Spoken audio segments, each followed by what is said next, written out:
I'm Sam Otten, and with me is my friend Jason Book. And in this video, we're going to be talking about Superman issue 45, which is written by Gene Yang, and it has art now by Howard Porter, his first issue on the ongoing series, taking over from John Romita Jr. Although John Romita Jr. did do the cover for this one. So here we've got the Superman Truth arc finished up in the last issue, where we had the Hoarder Root stuff going on, and we had Lois kind of rescuing Superman by outing him to the world. And then we had an issue 44 where Superman has people coming after him because he's outed. This one goes in more of a different direction than I was expecting. We start off with some Hoarder Root stuff, but pretty quickly it goes down into this 1001 house and these myth brawls or brawl myths or whatever those were. Yeah. And so I was not really expecting this much of a change of direction. Yeah. But so I'm still kind of processing it. How did you react to this one, Jason? It was kind of a mess, I gotta say. Like, honestly, and it was so funny because we spent so much time talking about John Romita Jr.'s art. And, when it was good and fit the book, it really fit it well. And the cover was actually decent. And I really thought that Porter's work wasn't the right choice to already be in the book. It seemed kind of jarring. And then there was a lot going on in the issue, like too much going on. And basically, it ended up like Superman being a wrestler. And I was like, what is going on here? It really just seemed like it was kind of pulling in all different directions. I did like parts that we've seen kind of nods to in other stories where he's flying on the plane, and the moment where he's like, I'm a good guy, I don't beat guys up this bad, kind of thing. Like, those were totally cool Superman moments, but overall, the issue kind of left me going like, huh? Like, I thought it was pretty weak. Yeah, for me, I'm not even sure if it's weak or not because, like I said, I'm just still trying to process what I read because it just went somewhere totally different than I was expecting. Like, Yeah. I feel like there's all these dynamics that have been going on, and I was expecting some of them to continue forward, and instead it's like a sharp left turn Oh, yeah. down into this, into this like, underground fight club of Yeah. superpowered, gods from Filipino mythology. Yeah. I think so. Gene Yang, might be Filipino, and so he might be drawing on some like actual cultural history that he's aware of and stuff. True. So that's kind of cool to see him bring that in and playing around with it. But I just, at this point, I do not see how it connects with the Yeah. Hoarder Root or how it connects with the themes of information and secrecy and privacy that I Totally. thought he was exploring. Yeah. And it's not anything that's directly related to Lois, and so I thought it would be more like following up on the dynamics with Lois. Yeah. It's like, If people are, so one thing that's also jarring is they skipped ahead a few weeks. yeah. And so if people weren't reading Action Comics, it also might have been confusing about what happened in those couple weeks. I Yeah. would say something that if you're trying to fill in the gap a little bit that people could do really easily is go get the free preview of Action Comics, which happened over the summer. There's a free 8 pages you can get on Comixology for free or from DCComics.com for free.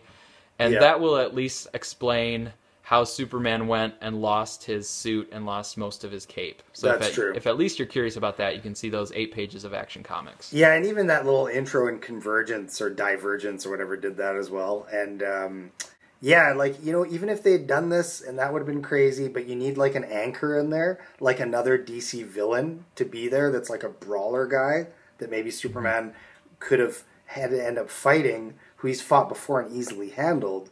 But because now he's depowered a bit, that could have made it much more interesting and kind of given us something, larger than the Superman mythos. But yeah, it just was kind of all over the place, eh? Yeah. And I felt bad for Superman, like, when he goes into the fight and he feels like they're actually going to be destroying each other, so he's trying to break it up and stop the violence, but he ends up kind of beating on him. But I felt bad for him because it was staged, and it was like a theatrical show. Yeah. But Superman looked kind of like an idiot because he thought it was real. Yeah. And I kind of felt bad for Superman. I was kind of embarrassed for Superman because he was taking it all seriously without realizing that it's a stage show. Totally. And then by the end of it, though, he's like on board and it looks like he's going to do it. So I just felt like I was getting thrown around a bit. Yeah. I'm still not sure what to make of it. I'm Yeah. trying to see how it's going to connect back. And the one sand guy, Alopec, or I'm not sure how to say his name or what it was. But that character was in with Hoarder Root and then came and he was the connection to this 1001 house. Right. But I'm not sure why there's a connection to the 1001 House in it. It seems like it's totally out of left field compared to the Hoarder Root stuff, but Yeah. somehow it must link back up to Hoarder Root. Who knows? Not, Hey, it's like yeah, it really is funny. And by the end of it, I was really hoping it was just kind of the one and done. But you know what I'm thinking is, DC moved their offices, right? So they're kind of playing catch up with some titles, and I'm wondering if this came into play with this. Maybe there's a two-parter, and then John Romita Jr. is back, or something like that. Because honestly, the Ramita stuff was way better than this when it was working well. And nothing against Howard Porter, it just wasn't the right fit for this story. I don't think. so do you really think it was the art, or do you, I mean, I feel like it was the writing. Like I Oh feel yeah, like the yeah. writer Sorry, took it in this direction, of and course Yang the was writing pulling too. these things out. Like I didn't really have a problem with Howard Porter. I thought the stuff looked okay, and I liked Howard Porter's layouts. I thought he was really creative with the actual panels and how he put those in creative ways that kind of fit the scene. Yeah, that's true. Sorry, yeah, no, I meant the writing too, kind of the whole Okay, thing. yeah. Yeah. Yeah, because for me, I was okay with Howard Porter's art, and I just feel like the writing was at least going somewhere where I did not expect.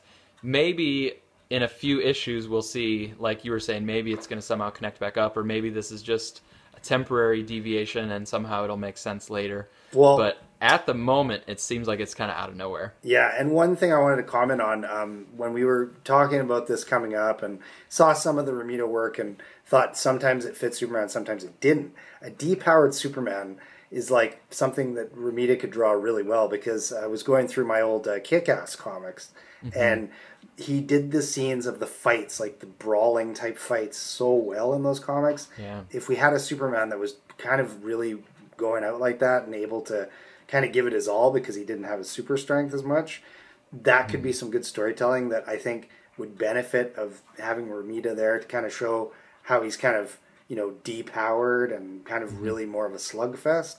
So I was kind of looking forward to seeing some of that, and I hope I do get some of that. Yeah, I think you're actually right. Like with John Romita Jr.'s art style, if he was going to draw any of the Superman books, he should have drawn the ones that were already depowered in the T-shirt with the haircut, Totally. instead of the one where Superman was still in the New 52 costume. Yeah.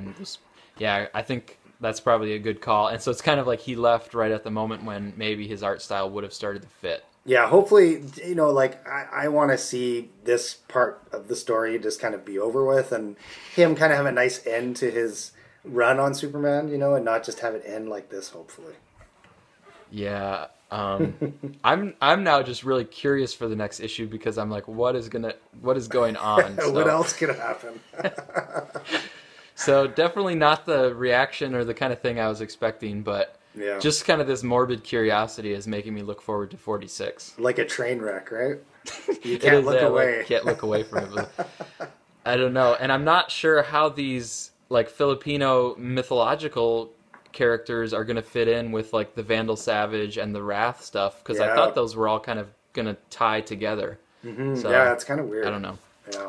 All right, well, we tried to process a little bit of it, and we maybe made a little bit of sense of it, but not really. Yeah, I mean, we can at least, say it was something totally unexpected and Yeah. mildly entertaining anyways. Yeah, and if you want to see Superman going down into these kind of underground fight clubs, and there's a rumor on Batman v Superman that Bruce Wayne goes to some underground mixed martial arts types fight clubs. So Yeah, that'd be cool. maybe that would be something that makes sense out of this. We'll connect it back somehow, right? Yeah. All All right. right, cool. Well, thanks for trying to figure it out with me. Hey, anytime, Sam.